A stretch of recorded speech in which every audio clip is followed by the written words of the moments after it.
आम्ही नाही याचा निर्णय घेणारे सभापती आणि अध्यक्षच याचा निर्णय घेऊ शकतात. त्याचा निर्णय आम्ही घेऊ शकत नाही. विरोधक म्हणतात की त्यांच्याकडे बहुमत आहे, त्यामुळे जोर सरकार म्हणून विरोधी पक्ष नेते पण देत नाही. असं आहे की विरोधक कशाशी आम्हाला जोडतात, त्यांना आम्हीच दिसतो. जसं शिंदेसाहेब म्हणाले, जळी स्थळी काष्टी पाषाणी आम्हीच दिसतो. तेव्हा प्रत्येक गोष्टीशी आम्हाला जोडतात. पण तुम्हाला हे माहिती आहे, विरोधी पक्षनेता घोषित करण्याचा अधिकार सरकारचा नाही. तो अधिकार हा सभापती आणि अध्यक्षांचाच आहे. 30 जूनपर्यंत कर्जमाफीची घोषणा सरकारनं केली. आताच्या महाराष्ट्राच्या आर्थिक परिस्थितीत शक्य आहे का?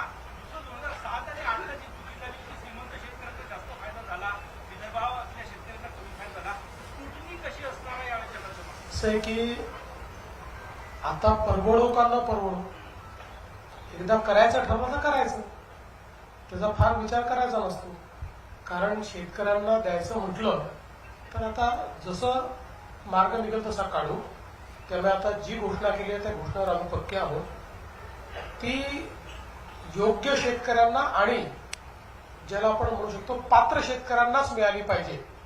याकरताच आम्ही प्रवीण परदेशींची कमिटी केली आहे. या कमिटीला सगळा अभ्यास करायला सांगितलेला आहे. ती कमिटी आम्हाला सुचवेल, त्यानुसार त्याचे ध्येय धोरण नियम आम्ही तयार करू आणि पात्र शेतकऱ्यांना त्याच्यामध्ये आम्ही लाभ देऊ.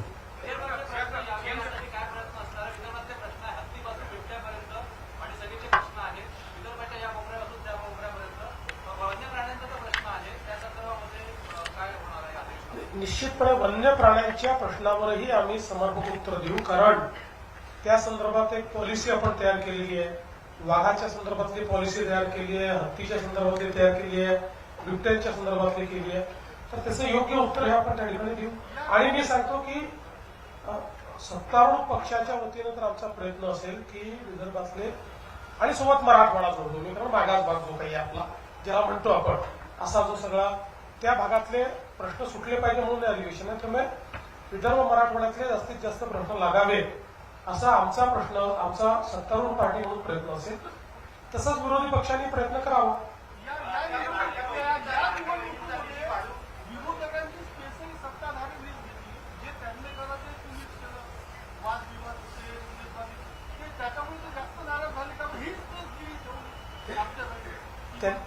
असं आहे की त्याकरता ते आम्हाला दोष देऊ शकत नाही.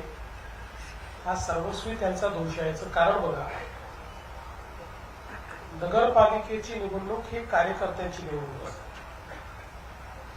आणि आम्ही तिघांनी बसून हा निर्णय घेतला की जे कार्यकर्ते आपल्याकरता राबराब राबतात, हाडाचं काढं करतात, त्या कार्यकर्त्यांच्या निवडणुकीमध्ये आपणही त्यांच्या पाठीशी उभं राहिलं पाहिजे. 4-4, 5-5 वर्षाच्या गॅप नंतर निवडणुका होत होत्या. कार्यकर्त्यांची अपेक्षा मोठी होती. त्यामुळे हाही निर्णय आम्ही केला की सगळीकडे युती होणं शक्य नाही. कार्यकर्त्यांच्या ऍस्पिरेशन्स आहेत.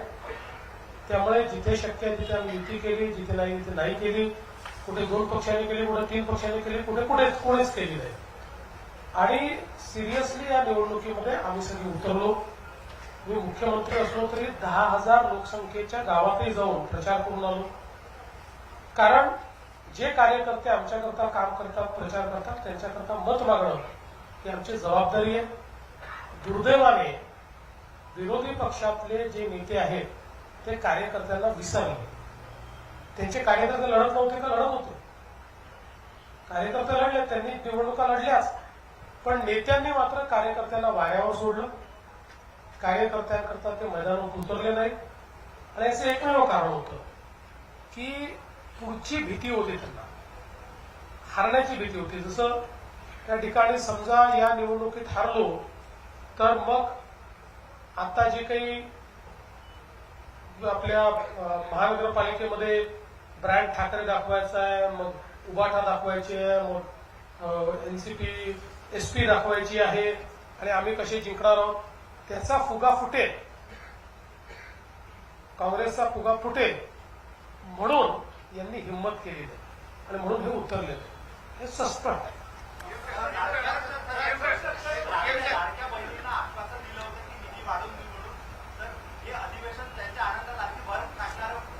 योग्य वेळी योग्य निर्णय होतील, काळजी करू नका.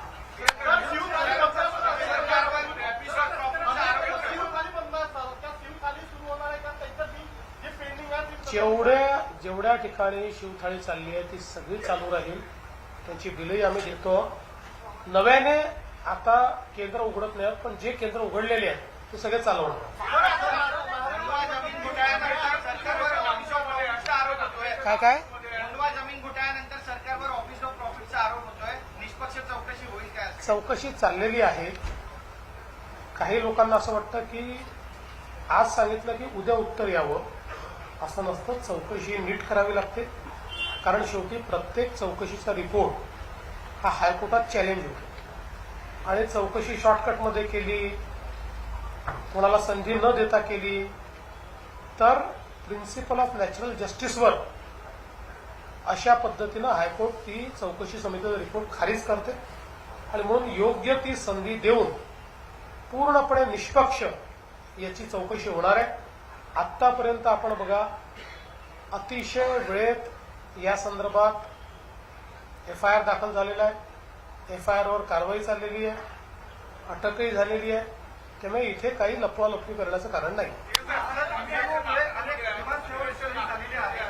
विदर्भाच्या विषय असणार आहे तर अतिवृष्टीमुळे शेतकऱ्यांच्या विशेष करून मराठवाड्याच्या शेतकऱ्यांच्या हानी झाली होती. पुरवणी मागणीमध्ये शेतकऱ्यांबद्दल विशेष सुविधा असणार आहे का? नाही, आम्ही त्याचे पैसे ऑलरेडी देऊनच टाकले. ही जी आम्ही घोषणा केली होती त्याचे पैसे दिले आहेत, त्याची तरतुदी आम्ही केली आहे. त्यामुळे आता त्याची पुन्हा तरतूद करण्याची आवश्यकता नाही. त्यात काही कमी पडले असतील तेवढेच येते.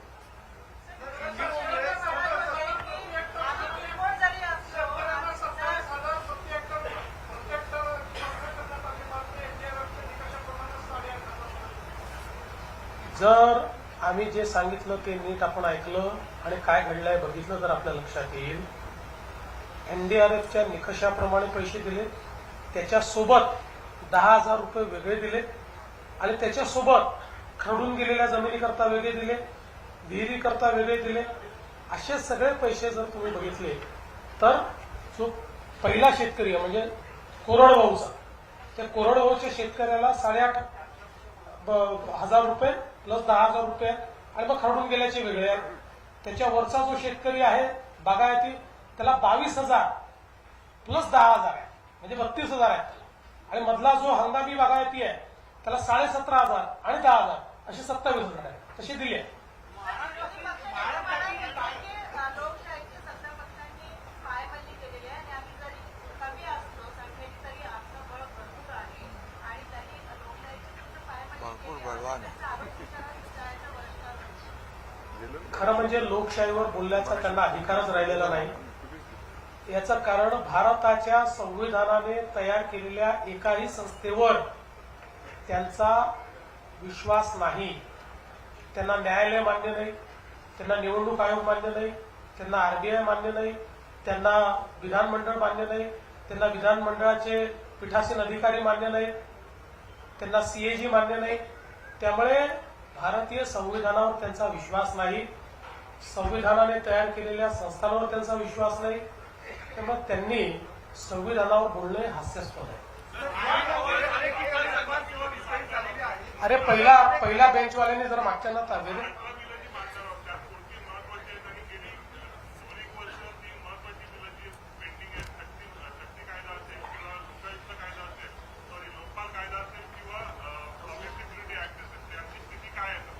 याच्यामध्ये शक्ती विधेयक जे आहे ते आपल्याला माहिती आहे की केंद्र सरकारने ते आपल्याला मागेच परत केलं, कारण त्यांनी सांगितलं की त्यातले काही हे असंवैधानिक म्हणजे कॉन्स्टिट्युशनल राईट्सवर हे करणारे आहेत आणि बाकी काही सुधारणा ही ऑलरेडी केंद्राने त्यांच्या कायद्यामध्ये केलेल्या असल्यामुळे त्या संदर्भात ते आपल्याकडे परत आलेलं आहे.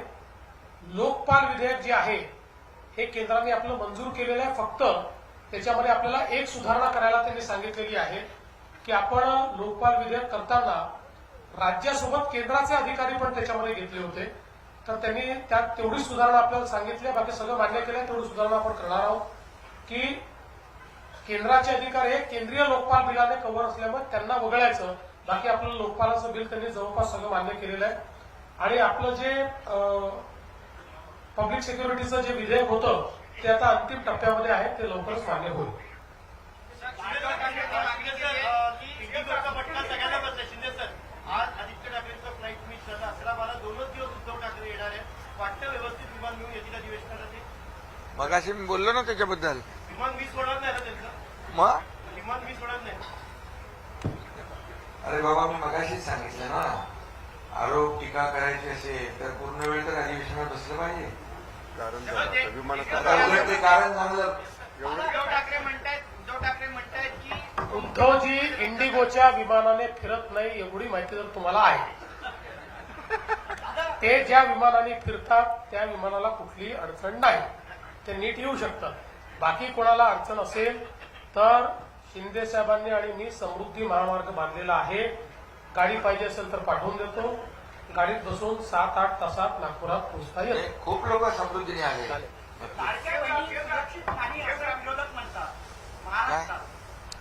नाही, त्याचं उत्तर त्यांना देऊ ना. त्यांनी त्या संदर्भातला मुद्दा विधानसभेत मांडावा, त्याचं उत्तर त्यांना देऊ. जमीन गैरव्यवहार प्रकरणामध्ये स्मार्ट पवारचं नाव येते म्हणून सरकार बॅकफुटला येते असे आरोप होत आहेत. विरोधकही म्हणतात आम्ही फ्रंट फुटलाच खेळणार आहोत, बॅकफुटला जातच नाही आम्ही.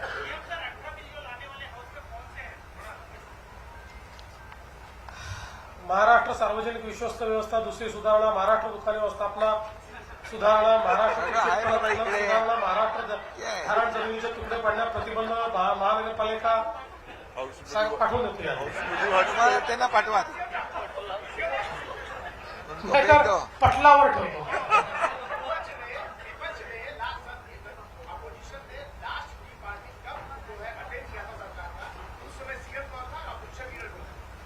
उस समय सीएम पृथ्वीराज चौहान थे और लीडर ऑफ अपोजिशन खड़से जी थे. हम सब लोग गए थे, हमने पृथ्वीराज जी की चाय पी थी.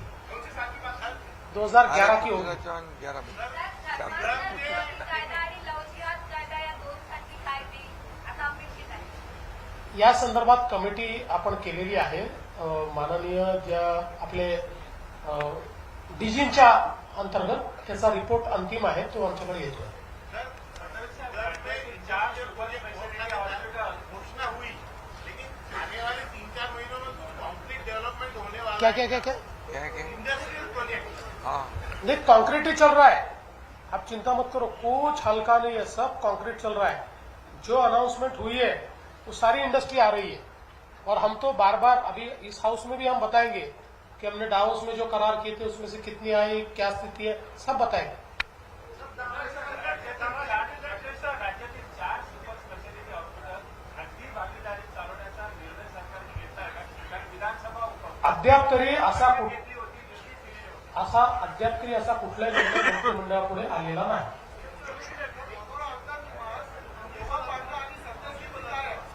मनोऱ्याचं काम फार जोरात चाललेलं आहे, वेगाने चाललंय. 2 वर्षात पूर्ण होईल.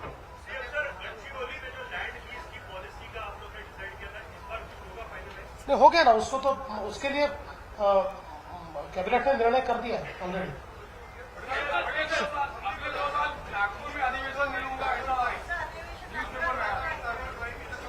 हाँ, त्या संदर्भात केंद्राने एक कमिटी केली आहे. ते सगळ्या राज्यांकडनं त्यांनी त्या त्या राज्यांचं म्हणणं काय मागवलंय त्याच्यावर ते अंतिम निर्णय करतात. चला, धन्यवाद. हा,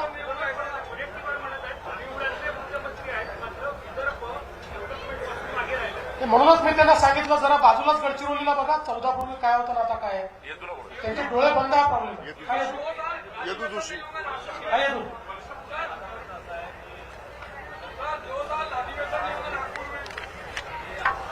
कौन बताया? ज्योतिष बताएगा.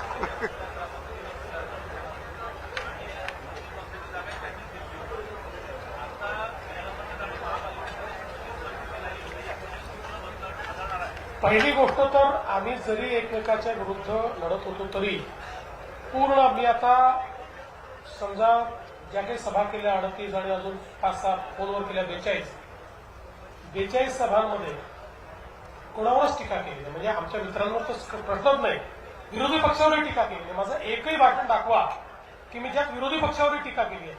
मी फक्त त्या ठिकाणी विकासाचंच त्या ठिकाणी बोललो. आमच्या दोन्ही म्हणजे शिंदे साहेबांनी आणि यांनी पण विरोधी पक्षावर टीका केली असेल, पण सत्तारूढ पक्षावर किंवा आपापसात कोणी एकही टीका केलेली नाही. त्याचं त्यांनी हे अरे मी सांगितलं. त्याचं क्लॅरिफिकेशन दिलंय. अहंकार कोणाला झालाय? हर साल होगा। अधिकारी कोण आहे मी सांगितलं ना. चला धन्यवाद.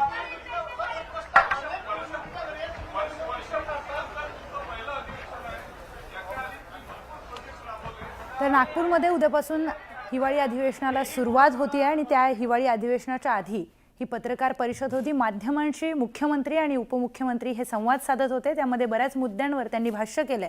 उद्धव ठाकरे इंडिगो विमानानं येत नाहीत अशी खोचक टीका मुख्यमंत्र्यांनी उद्धव ठाकरे यांच्यावर केलेली आहे. त्याचबरोबर पुणे जमीन गैरव्यवहाराची चौकशी सुरू झाली आहे असं देखील मुख्यमंत्री म्हणालेत. अनेक मुद्द्यांवर ही